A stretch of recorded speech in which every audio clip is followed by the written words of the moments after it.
Up front tonight, Building 7 was no ordinary building. Among other key tenants, including several intelligence and law enforcement agencies, it also housed New York City's Emergency Operations Center, known as Mayor Giuliani's bunker. Here to tell us what they know about its collapse and why they question the official conclusions are Bob McIlvaine, whose son died in the World Trade Center, and Tony Zambati, a mechanical engineer. Nice to see you guys. Welcome. Thank you, welcome. Geraldo. Nice to meet you, Geraldo. Our condolences, obviously, for your loss. But Tony, let me start with you. You're an engineer. Are you suggesting that the official account that Building 7 collapsed because of the fire melting the steel or in some other ways, destroying the integrity, the structural integrity of the building, that's false? You think that that's false? Yes, I do. And for a couple reasons. One is that Building 7 came down. It went into a sudden collapse across the full width and length of the building for 2.25 seconds, which amounted to 105 feet, or 8 stories, 8 13-foot tall stories.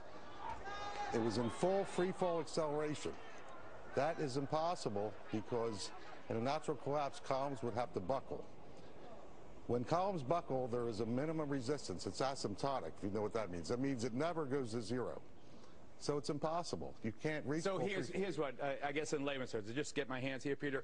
So what he's saying is that the top floor collapses, hits the next floor, hits the next floor, hits the next floor. So it's bang, bang, bang, bang. The weight of the upper floors. It would slow down. What I'm trying to say is it was in full free fall acceleration. All of its potential energy was being converted Instead to of what motion. I just described, the thing just collapsed like a pancake. It just came down. And so what are you suggesting brought it down, Tony?